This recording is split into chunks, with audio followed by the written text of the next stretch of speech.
Hello and welcome to the next part of my tutorial series. We'll be creating enemies. One of the things that we want to do is spawn objects at random locations.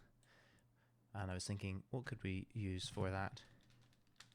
We're going to need to create a spawner blueprint and an enemy blueprint so that the spawner can spawn in the enemies.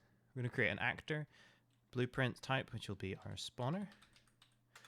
And we'll create another one as well for our enemy. For the enemy, we're going to have some sort of visual representation. I've made a little sprite here. We're just going to download it and drag it in. Let's go ahead and do the usual. Right click, sprite actions, apply the settings, and then turn it into create sprite. We're going to drag this in this time just to create the sprite here in our enemy blueprint. Let's change its scale, make it 555. So now we've got our enemy visual representation. We're going to have to spawn in the object. So I'm going to go to my spawner. We don't want to spawn this every single frame or else we just have far too many enemies very, very quickly. So we're going to create a timer, which will be a spawn timer, we'll call it. And this will be a float. We're going to want to increase this timer over time. So I'm going to go ahead and set the spawn timer. We're going to set it to a value is equal to its own value plus the delta seconds. So I'm going to add these floats together. So a float plus a float. We're going to add the spawner timer and the delta seconds together, and that will be the new time that the spawner timer will be. I've noticed I've misspelled this. So I'll change that now.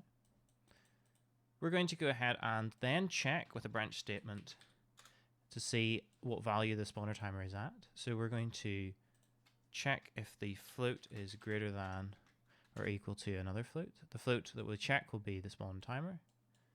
And the value that it has to be greater than will be the time in between spawning of enemy. In this case, we could spawn in an enemy every second. That seems reasonable to me.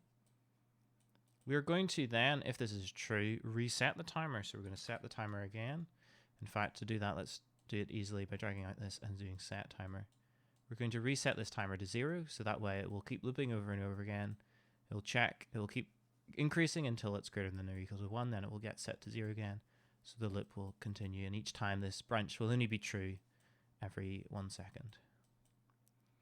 We can then spawn an actor in. So I'm going to spawn actor from class, and this class that we did choose for our actor is going to be that enemy that we made earlier. It's looking for a spawn transform for where to spawn the enemy. I'm going to go ahead and get transform, get actor transform. This return value is a transform. For now, we'll stick this in here, which means that we will spawn the enemy in the same position as this spawner, just for testing purposes. So I'm going to go grab my spawner. I'm going to drag it into the game. Set that y-axis to 0, of course. And then we're going to position it somewhere where we can see it. And when I run the game, we should see our enemy appear. There it is there. It's currently not doing much. We can jump on top of him. And it's going to spawn the enemy in the same place every time. So let's change our code so that instead of spawning the enemy in exactly the same place, which is just where it is, we're going to add a new random element to that. To do that, we're going to have to split up our transform and split it up again. So I'm going to alt-click on this to get rid of that connection. We're going to right-click on our transform to split it, and we've split it now into its location, its rotation, and its scale. And we want to manipulate these values individually, so I'm going to split that in turn as well. So we now have an X location, a Y location, and a Z location. We're also going to split up our get actor transform here. Similarly, split up the location as well. This way we can have our Y position be the same and our Z position be the same, but for our X position, we're going to manipulate this by creating a new random range. So I'm going to go ahead and type in random range, and we'll get a random float in range. So the random float in range is going to give us two values, the minimum value and the maximum value, and it will create a new random value between those two. We can stick this for a new random value in our X location. Because my scale is very large, my numbers are going to be very big. I'm going to, let's say, have a scale of about minus 5,000. and a value of plus 5,000.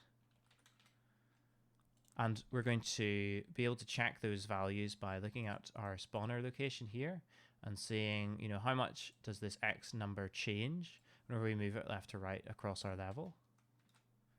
You may be working at a different scale, so you may wish to calculate those numbers as much lower numbers if you weren't doing this whole multiplied by 7.75 thing.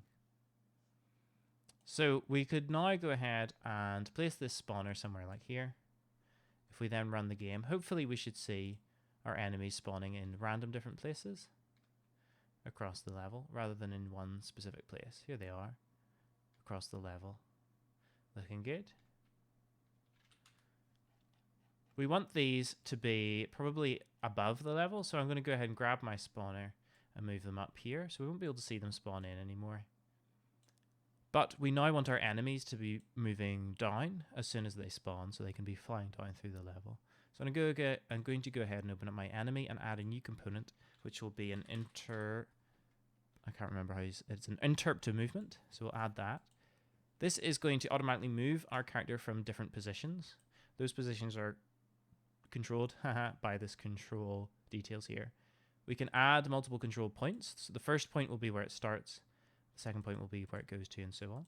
So this first one we're going to set at 0, 0, 0. This is a relative value, which means it's going to be where it starts at 0, 0, 0. And because we want it to move down to a point far below where we currently are, we're going to set this value to minus 5,000 on the z-axis. So it's going to start where it is and then move to somewhere much farther down to where it starts.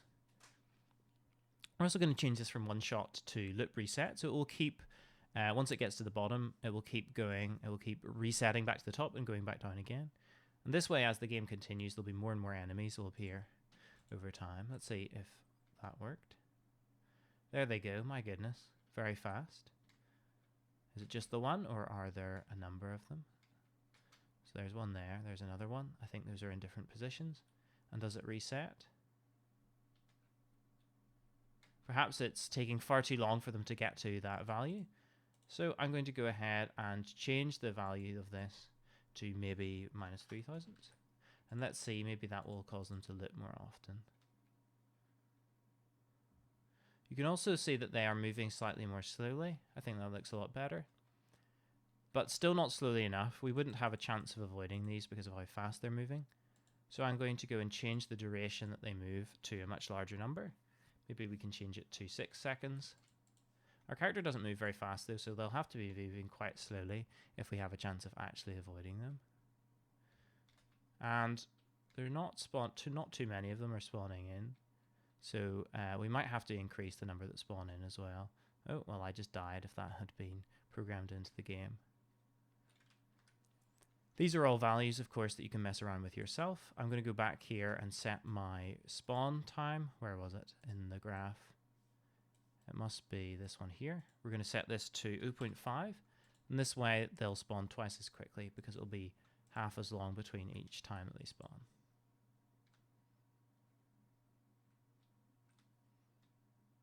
There they go. Alright, that's the end of this tutorial, and in the next one we will implement a life system or a health system and colliding with those enemies. That's one of the things that we have to do on our score. For now, we can go ahead and X off this spawn objects at random locations.